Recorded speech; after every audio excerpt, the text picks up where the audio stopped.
ஆண்டவராகிய இயேசு கிறிஸ்துவின் தூய நாமம் மகிமைப்படுவதாக. மார்க் எழுதின சுவிசேஷம் 7ஆம் அதிகாரத்தில் 8ஆம் வசனம் முதல் 13ஆம் வசனம் வரையிலான வேத பகுதியை நாம் இப்பொழுது தியானிக்க இருக்கிறோம். நீங்கள் தேவனுடைய கட்டளையை தள்ளிவிட்டு மனுஷருடைய பாரம்பரியத்தை கைக்கொண்டு வருகிறவர்களாய் கிண்ணங்களையும் செம்புகளையும் கழுவுகிறீர்கள் மற்றும் இப்படிப்பட்ட அநேக சடங்குகளையும் அனுசரித்து வருகிறீர்கள் என்றார்.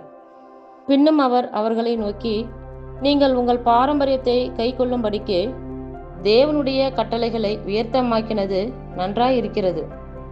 எப்படியெனில், உன் தகப்பனையும் உன் தாயையும் கனம் பண்ணுவாயாக என்றும், தகப்பனையாவது தாயையாவது நிந்திக்கிறவன் கொல்லப்பட வேண்டும் என்றும் மோசே சொல்லி இருக்கிறாரே. நீங்களோ, ஒருவன் தன் தகப்பனையாவது தாயையாவது நோக்கி, உனக்கு நான் செய்யத்தக்க உதவி எது உண்டோ அதை குர்பான் என்னும் காணிக்கையாக கொடுக்கிறேன் என்று சொல்லிவிட்டால் அவனுடைய கடமை தீர்ந்தது என்று சொல்லி அவனை இனி தன் தகப்பனுக்காவது தன் தாய்க்காவது யாதொரு உதவியும் செய்ய ஒட்டாமல் நீங்கள் போதித்த உங்கள் பாரம்பரியத்தினால் தேவ வசனத்தை அவமாக்குகிறீர்கள். இது போலவே நீங்கள் மற்றும் அநேக காரியங்களையும் செய்கிறீர்கள் என்று சொன்னார். இந்த வேத பகுதிகளில் ஆண்டவராகிய இயேசு கிறிஸ்து நமக்கு எதை சுட்டி காட்டுகிறார் என்றால், மனிதர்கள் கட்டமைத்த வெறும் சடங்குகள் சம்பிரதாயங்கள் மட்டும் நம்ம கடைபிடித்து கொண்டு ஆண்டவர் நமக்கு கொடுத்த கட்டளைகளை நாம் என்ன செய்கிறோம் என்றால் மிகவும் திறமையாக புறக்கணித்து விடுகிறோம். ஆனால் ஆண்டவர் நமக்கு கொடுத்த கட்டளைகளுக்கு நம்ம இருதயத்தை திருப்புகிறதில்லை. அவருடைய வார்த்தைக்கு நாம் கீழ்ப்படிந்து நடக்கிறதும் இல்லை. அதை நாம் அவமாக்குகிறோம், அதாவது அலட்சியப்படுத்துகிறோம் என்று ஆண்டவர் நமக்கு எடுத்து உரைக்கிறார். தேவன் மோசே மூலமாக நமக்கு கொடுத்த முதல் கட்டளை, உன் தந்தையையும் தாயையும் மதித்து நட, தந்தையையோ தாயையோ சபிப்போ கொல்லப்பட வேண்டும் என்பதுதான். ஆனால் ஒருத்தர் தன்னுடைய பெற்றோரை பார்த்து, உமக்கு நான் குர்பான் அப்படிங்கிற பெயர்ல ஆலயத்துக்கு காணிக்கையா செலுத்திட்டா போதும், உங்களை நான் பார்த்துக்கணுன்ற அவசியம் எனக்கு இல்லை, என்னுடைய கடமை அதோட தீர்ந்து போச்சு, இனிமே நான் உங்களுக்கு எந்த உதவியும் செய்யணும்னு அவசியம் இல்லை அப்படிங்கிற மாதிரியான நடைமுறை அந்த காலத்துல இருந்திருக்கு.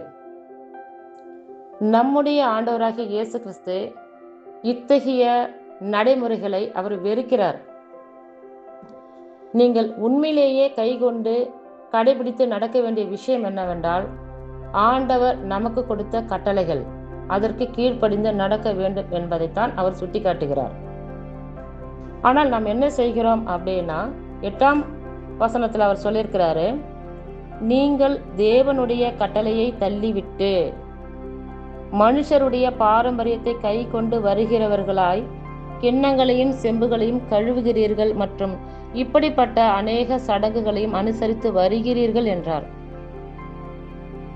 இந்த வசன பகுதியில அவர் தெளிவா சொல்லுகிறார். ஆண்டவர் நமக்கு தெளிவாக மிக அழகாக சொல்லுகிறார், நீங்கள் தேவனுடைய கட்டளையை தள்ளிவிட்டு, அதாவது அலட்சியம் செய்துவிட்டு மதிக்காமல் மனுஷர்கள் என்னென்ன சொல்லியிருக்கிறாங்களோ அந்த சடங்குகள் சம்பிரதாயங்களை மட்டும் நம்ம என்ன செஞ்சுட்டு வரோம், கை கொண்டு வருகிறோம். இது மட்டும் இல்லை, இதே மாதிரி நிறைய சடங்குகள் ஆச்சாரங்கள்லாம் அந்த காலத்துல இருந்திருக்கு. அதை மட்டும் கடைபிடிச்சு வந்துட்டு இருக்கிறாங்க.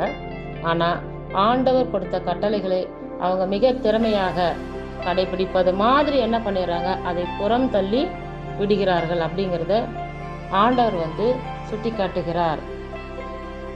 ஆக அவர் என்ன விரும்புகிறார் என்றால், ஆண்டவர்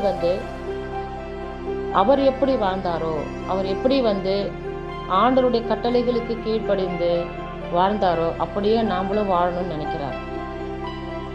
நீங்க தேவையில்லாத சடங்குகளையோ சம்பிரதாயங்களோ கடைபிடித்து வாழ்வதை பார்க்கிலும் கடவுள் கொடுத்த கட்டளை என்னவோ அதற்கு கீழ்ப்படிந்து நாம் வாழ வேண்டும் என்பதைத்தான் ஆண்டவர் சுட்டி காட்டுகிறார் இந்த வேத பகுதிகளில். கர்த்தர் தாமே நம் எல்லோரையும் ஆசீர்வதிப்பாராக. ஆமேன்.